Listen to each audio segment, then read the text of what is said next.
Dubbiitun raafama siyaasaa isiidha qabun wareegama lubbuu qaqqaalii itti kafaluu erga eegalte oolte bubbultee jirti. Hawaasni siyaasa danqaa isaa irra turetti dammaquudhaan jijjiirama fedhu immoo wareegama kafaluu irra duubatti hin deebine.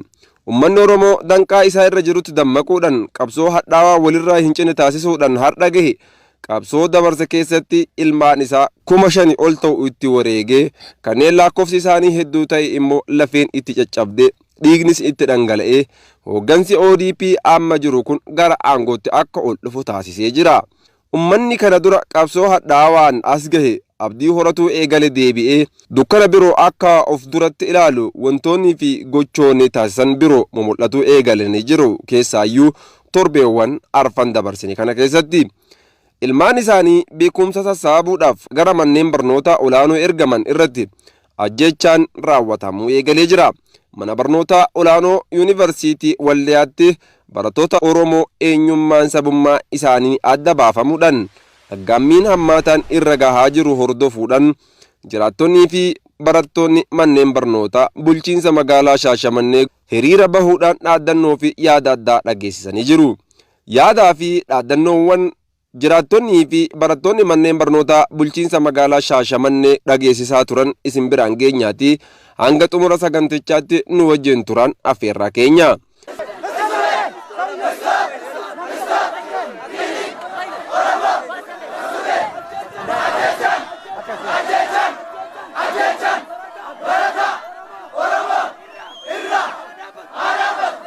Barattoonni manneen barnoota magaalaa Shaashamannee fi jiraattonni mormii isaanii hiriiraan dhageessisan kun aggaammii barattoota Oromoo manneen barnoota olaanoo naannoo Amaaraa keessa jiran irratti raawwatamaa jiru ilaalchisuudhaan mormii isaanii hiriiraan dhageessan kun Oromummaa qofaaf ajjechaan saba kana irra gahaa jiru garmalee baay'ateeraa jedhu. Nuti kabaanee fi dhiiga barattoota yuunivarsiitii irra miidhamaa jiran maaliidhaaf isaanis barachuudhaaf bahan malee ajjeefamuudhaaf mitiishu. Garuu isaan achitti cunqurfamaa nu as bira mana barumsaa wanti tennee barannuuf hin jiru waan jedhu sammuu keenya keessa dhagaamee nu baase. Nuti jechuudha wanti cunqursaan kun nurraa deemuu hin dandeenye. Maaliif akka ta'e garuu ifallee nuun taane.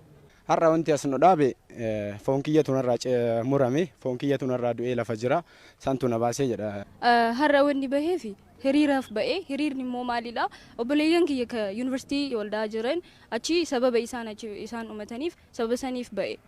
Quuqama qaba waan ta'eef isaan obboleeyyan kiyya foon kiyya waan ta'eef maalidhaa fi gaafiif ba'e amma kan ba'eef akkamitti ajjeefaman obboleeyyan kiyya ka achi jiran yuunivarsiitii san jiran maaliif ajjeefaman sababni isaan ajjeefamaniif sababa kanaaf akka qaamni itti gaafatamummaa qabu mootummaan itti gaafatamummaa isaa deebii akka nuuf kennuuf ba'e.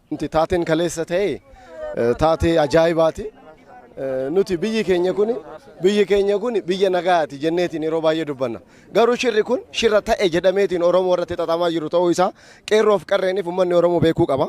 Maaliif jennaan Oromoon kana dura gaafii mirgaa gaafate biyya ofii keessatti jiraachuu akka danda'u gaafatee jiraachuu akka danda'u ibsamuufii qaba. Biyya ofii keessatti biyyi Itoophiyaa jedhanii Itoophiyaa keessatti garuu Itoophiyaan dhiigni Oromoo itti dhangala'aa jiraatu hin barbaannu.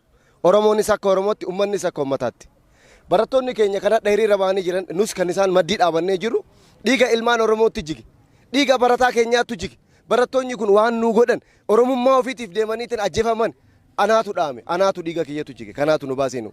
Ka Oromummaadhaaf qofa mattaawqa isaanii gaafata mattaawqa irraa fudhanii namni namummaadhaaf Oromummaadhaaf yoo ka du'u ta'e namni kamuu walqixa ijoolleen kililii Tigiree deeman ni jiran isaan hagadhaa Maqalee yoo fudhanii fakkeenyaaf barataa jiran isaan yeroo hunda nu ajjeesan maaliif yookaan ijoollee sanniin deebisee akka nu raabsu mootummaan kililii Oromiyaa irratti hadda ijoolleen du'aaran kun ijoollee baadiyaa kan haatiin abbaan boru narraa baasa jedhanii achi ergan baratee galee hadha na jijjiiran hadhas ta'anii bu'aaran reeffa isaanii fe'anii achi fidan ijoollee achi jiran jeeqamanii sa'aatii kanaaf ijoollee hadha reeffa lama fuudhame jedhan an ufii kiyyaa ka bilbilee fi achi keessaa obboleessa qaba fakkeenyaaf achitti miidiyaa himanii fi kun garagara hadha reeffa lamatu fuudhame nu fincaan kennaaf aayilaandii fincaannee darbaarraa nu garuu mootummaa lamatti bilbilee furmaani nu dhufe nu dhumne wanti furmaata nu godhaa jira hin jiru mootummaa yeroo kamuu nu sobaa afaan damma dibataa as bayaa yoo barbaadan na buusta yoo barbaadan kana paarlaamaa irra taa'aa Oromoo tuffataa akka dhumu uummata Oromoo jedha akkana jechuu hin qabaatu. Barattoota eeggamaaraantu jira. Barattoonni sunnis ajjeefamuun isaanii waan ol waan ta'eef barattoota saniif hammatatti akka nu dhaqqabanidha. Nu haadha dhiiga kennaan achi dhaabbate dhiiga kennaan teessoo jala qabaatiin ka jala deeme hayyoota Oromooti. Inni kana beekuu qabaata. Boru sarras taanaanin qabsoon keenya itti fufa. Maaliif jennaan Oromoon gowwaa miti. Oromoon ammachoon isaa akka gommaatti yoo lakkaa'ame amma nus deebiin keenyaan ganuu deebis nus hin gaafanna. Duubattis hin deebinu garuma afoo deemna duraanis duubatti deebinees hin beeknu. Wajji jiraanna jenneetiin cadhifne. Jiraachuu hin dandeettanii jedhan. Qaamni kun qaamuma mootummaatu shira kana xaxee malee diinni kamuu akka dhufee isaa ijoollee kan akkanan goone hin beekne. Qaamonni mootummaa tokko tokko FB irratti gadhiisaa turan. Nuti barattoonni isaan duubaan jirru barattoonni elementarii jirru ammaantii kana fuulduraaf nuti yuunivarsiitii geennaa akka isaaniitti yoo isaan achi kan ajjeefaman ta'e nu immoo amma akkamitti kaayyoon keenya akka fuulduraa maali nuti sodaa qabna jechuudha. Kun akka hin ta'amneef sodaa kennaafillee kun akka hin ta'amneef ammaantii tana itti gaafatamummaa qabu mootummaan furmaata kennuu qaba. Yeroo kamuu dhiigni barataa Oromoo dhiigni Oromoo lola'uu hin qabu. Sababa kanaaf itti gaafatamummaa isaa fudhachuu qaba. Guyyaa irraa wanni nuti baanee fi akkuma beekamu tibbana kana wantoota dalagamaa jiru jira. Maaliif jennaan waldaa yuunivarsiitii waldaa keessatti barattoota Oromoo ajjeesaa jiran. Achi qofa osoo hin ta'in akkuma guutuu biyyattiitti uummanni Oromoo mirgi isaa yeroo baay'ee sarbamaa jira. Uummanni Oromoo akkuma beekamu akkuma ammachuu danda'u san uummata hammaatuu danda'udha. Wanni har'a nu yaasa jechuudha. Kanaaf uummanni mirgi uummata Oromoo kabajamuu qaba. Kana ka godhu ammoo mootummaan amma tana yeroo tana biyyattii bulchaa jiru kuni olaantummaa isaa seeraan itti fayyadamuu qaba. Aangoo qofa qabatanii deemuun bu'aa qabu haasaa maaliif jennaan yeroo kaan uummanni Oromoo miidhamaa jira. Uummata Oromoo kana akka miidhamu mootummaan kun furmaata atantamaaf kennuufii qaba. Yoo duunas nun nama du'uuf dhalanneerra bakka yoo duun homaayyuu miti isaan du'anis nama Oromoodha tamaariidha.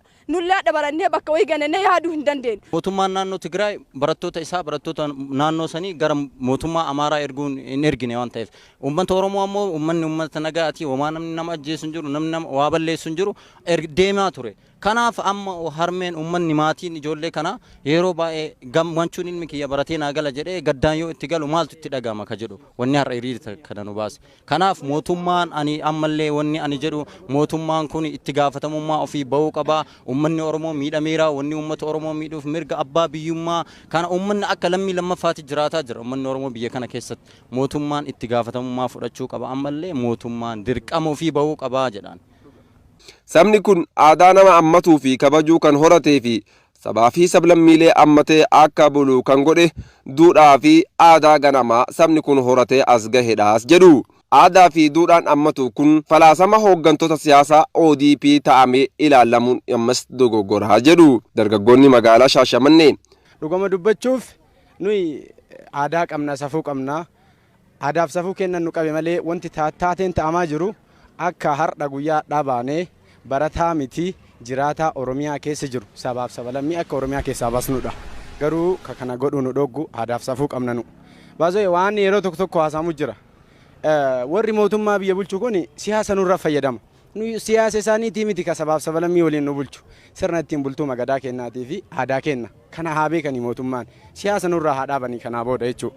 Seerri biyyattii tanaa barreeffamaan malee gochaan hojii irra oolaan jiru waan ta'eef kanaaf uummanni akkuma qarallee uummata sabaaf sablammoota biyya tana keessa jiraatu danda'ee waliin jiraataa ture. Kanaaf amma uummanni keenya hammaatee jira waan ta'eef dadhabeera. Amma uummata Oromoo akka lammii lama biyya isaa keessatti mana isaa keessatti jiraachuu dadhabee jira. Uummata Oromoo sababa uummata qara uummanni sodaatamu amma ofii deebi'ee sodaachuu jira waan ta'eef uummanni Oromoo kanaaf ofii dandeetti waan qabuun uummanni Oromoo walitti bahee mirga ofii kabachiisifachuu hin dadhabne. Garuu yeroo kana namni irra jiru mootummaa kana waan ta'eef kabaja isaati Oromoodha yeroo tanatti mootummaan adeemsisaa jiru. Isattuu uummanni sababa isaati nageenya kana waliin ceesifna jedheeti malee dadhabeetii miti yookaan sodaateetii miti. Mootummaan naannoo Oromiyaa yeroon kun yeroo tokko itti dandeettu. Yeroo dhiibbaa geessisuu dandeettu. Barataan keenya achi deeme yookaan duutaa sababiin inni du'eef beekamuu qaba. Mootummaan naannoo Oromiyaas madaan kun quuqamni uummataa mootummaan uummata bakka bu'ee jedhee dhaabbate kun quuqamni uummataa itti dhagaame uummata wajjin dhaabbate gaafii kana mootummaa federaalaa gaafate maaf akka du'an namoonni waan kana hojjetan akka seeratti dhiyaatanii uummataaf akka ibsamuu danda'an. Uummanni kun mootummaan dhiibbaa isaatiin ol bahuun aangootti ol dhufe ODP'n quuqamaa fi aantummaa isaaf horatee rakkoo kamuu nurraa qolata jechuudhaan abdii guddaa irratti gatusi. Yeroo ammaa kana ammoo mootummichi garuu saba kanaaf abboomamaa akka hin jirre mallattooleen agarsiisan hedduu akka jiran himu. Mootummaan har'a achi taa'e kun dhugaa dubbachuuf maqama waamee dubbadhaa mootummaan Abiyyi Oromoo haa ta'u Oromoo hin jaalanna hin kabajina gin Abiyyi lolee yookaan filatamee bakka san hin teenne dhiiga obboleessa kiyyaattu bakka san ka'e wanta akkasii kaasuu barbaada. Ani nama waa jedhaa ture duddan qabamma jechuudha isa achi kaayuuf dhaamee jira. Sa'aatii kana jechuudha garuu isa achi kaayee yeroo mara gammadaa jiraadha. Gammachuu san yoo itti nuuf ibsisuu hin dandeenye nuyi akkuma kaleessa wambarii gubbaa kenneen wambarii gubbaa buusuu akka dandeenyu beekuu qaba. Kanaaf furmaata godhuu qaba. Yoo kanan ta'in ammoo uummanni Oromoo gahee ofii akka danda'amutti hin baata. Yeroo kaan paartii jedhanii aktivistoota irratti dhiibbaa adda addaa geggeessaa turan. Kana uummanni Oromoo walii galee waa mara hin mari'ataa yaadaan hin jedhama garuu furmaanni hojiidhaan godhameef hin jiru. Deebiin uummata keenyaan deebine. Kanaaf gabaabumatti mootummaan kun itti gaafatamummaa ofii bahuu qaba. Kana ta'uu baannaan barataas ta'ee uummanni hawaasni jiraataan biyyattii biyya ofii keessatti mirga ofii kabachiifachuuf nama biraan barbaadu. Ofii ofiitiyyuu hin kabachiifata. Nageenya barattoota kanaa mootummichi eeguu kan hin dandeenye yoo ta'e gara maatii isaaniitti akka deebi'an gochuu fi yuunivarsiitiiwwan naannoo Oromiyaa keessa jiranitti akka ramadaman gochuu akka qaban dhaamanii jiru. Adaamaa keessatti alaabaa Minilik baastee osoo mootummaan Oromiyaa naannoo irra jiru osoo mootummaan Oromoo 4 kiiloo jiru. Amantiidhaan wantoota garaagaraatiin dayeeffattee nafxanyaan nutu isiniif jira baala adaraadha jettee nu bulchuudhaaf tattaafataa turte. Ammas dhimma san galmaan gahatanii barattoota Oromoo barachuu dhorkanii waraqaa eenyummaatiin ilaalaa nama uffata bakka eenyummaa Oromoo qabu barbaadaa ajjeesaa gidirsaa hidhanii kan achi buuteen isaanii dhabame jira kaleessa yuunivarsiitii Waldiyaa keessatti kanatu riira na baase. Hatantama gaafii hatantamaa mootummaa akka nu deebisu itti bilbileellee akkasi cadhisu akka hin qaban akka Oromoon madaala fee keessaa qabu akka beeku akka nullee hin tuffanne nu tuffataara akka nu tuffanne yeroo kamuu jedhan. Furmaates gaafii fi asiin dura gaafannees amma gaafii kanas furmaata nuu kennuu qaban jedha galatooma. Mootummaan qaamota gurmaa'uudhaan barattoota Oromoo manneen barnootaa olaanoo yuunivarsiitii Waldiyaa keessa jiran irratti raawwatanii gara seeratti dhiyeessuu akka qabus gaafatanii jiru. Garbummaan kaleessaa sun hardhallee nutti deebi'ee jira. Barattoonni Oromoo du'uu hin qaban abbaa biyyaati abbaa qe'eeti. Dhimmi isaan laallatu namni kamuu masaraan mootummaallee ta'ee qeerroof qarreen keenya ammoo hadharraa jalqabne wanti duubatti nu deebisu tokko illee hin jiru. Du'a kaleellee du'aa jirra hadhallee hin duuna du'aaf baanee jirra. Kanaafuu deebiin nu barbaannu uummata Oromootii fi barattoota Oromoo irraa ajjeechaan haa dhaabatu. Ajjeechaan dhaabatu malee ammallee barattoonni Oromoo hadharraa jalqabee haga deebiin ijoollee dhiiga ijoollee haati ijoollee sanii ijoolleen kiyya digrii qabattee dhufti gaafa jetti reeffa isiitu qe'ee warra keenyaatitti Oromootitti deebi'eera. Nafxanyaan sirna kaleessaa san kan sodaachisaa turan san hadhallee isa deebisanii jiranii. Kanaafuu Oromoon ammoo sabaa fi sablammii kamuu waan jaalatuuf waan isaan hojjetan san nu hojjetaa hin jiru. Nu mormii keenya dhageessifataa jira. Barataan yookaan dhalli namaa bakka bakka socho'ee mirga jiraachuu osoo qabu Oromoon bakka bakka socho'ee baratee jiraachuu hin dandeenye. Sababa kanaaf guyyaa dheengaddaa kaleessa yuunivarsiitii Waldiyaa keessatti barattoonni Oromoo 2 ajjeefamaniiranii 8 miidhamaniiru ka jedhu meediyaan OBN jedhamu dabarseetiin ture. Garuu taargeettiin dhugaan jiru akkas hin turre. Inuma ODP'n wayita kamiinuu ODP's ta'e mootummaan federaalaa barataan Oromoo yookaan ilmi Oromoo tokko wayita wareegamu foddaa televiziiniitiin gadi bahee namni 10 wayita wareegame nama 3tu wareegame kuwwan ifti nagahaa jedhee gabaasa. Kanaaf nuti biyya dhalanne keessatti biyya keessatti guddannee jiraanne keessatti mirga keenyaan barannee jiraachuu hin dandeenye. Akka itti gaafatamuu qabu mootummaaf mootummaadha. Maaliidhaaf yuunivarsiitiin ka ummataati malee kan saba tokkooti miti. Kanaafuu amma nurratti hojjetaa jiran ammoo olaantummaa saba tokkoo gara afootitti adeemsisuudhaaf waan ta'eef sirna nafxanyaa san deebisuuf waan ta'eef akka kiyyatti ka gaafatamuu qabu tokkoof ta'u mootummaadha jedheeti. Dheengadda waa'ee ugurrii OMN'if Jawaariin irratti raawwatame hin callisne osoo isa daddafee hatamtamaan deebii gahaa kenneera ta'e har'a kun hin dabalamu. Gaafii irratti gaafiin kuufama maaf ta'e kanaaf kallattimaan mootummaan naannoo Amaaraa mootummaan naannoo Oromiyaatiif fi mootummaan federaalaa tankaarfii guddaa fudhachuu qaba. Yoo nageenya barataa sana hin eegsisa ta'e itti gaafatamummaa fudhatee eegsisuu qaba. Hin eegsisuu yoo ta'e ammoo yuunivarsiitii mootummaa naannoo Oromiyaa keessa jiran jalatti akka nuuf ramadu kana waan taane qabsoon keenya hanga dhumaatti itti fufaa jechuudha. Waan saba keenya nama biratti uffachiisaa nurraa haa dhaaban. Nuyi kaleessas kabajamnee jiraannee har'as kabajamnee jiraachuu barbaanna. Kana ergaan biraa kan sabootaaf dabarsuu barbaadu waan tokko dabarsuu barbaada. Sabaaf sablammiin biyya kanaa warri sabni amma sabni tokko tokkummaa yookaan dammoo andinnati waan jedhamu sanaasaa waan tokkorraa fakkeenya fudhadhan yeroo baay'ee miidiyaan warri achitti diraamaa isaanii yookaan dammoo fiilmii isaanii hojjetan hin hojjetan gin guyyaa takka tokkummaadhaan ofi guyyaa takka afaan sabaaf sabalammii biyya tanaatiin waan takka baasanii hin beekan waan aadaa isaan ibsaa afaan isaan ibsaa alaabaa isaan ibsaa malee waan tokkollee sabaaf sabalammii waan hojjetan hin qaban kanaaf nu amma nugaa baqa obsillee daangaa nu guutaara dubbachuu hamma dadhabnu gahaa jirra. Kabajamtoota daawwattoota keenya sagantaa keenya hanga ammaatti isiniif dhiyeessine wajjin turtii gochuu keessaniif galanni keessan guddaadha. Saganticha qopheessuudhaan Abdii Tufaa fi Lammaa Huseen kan isin biraan geenyedha. Torban gaarii isiniif haa ta'u jenna.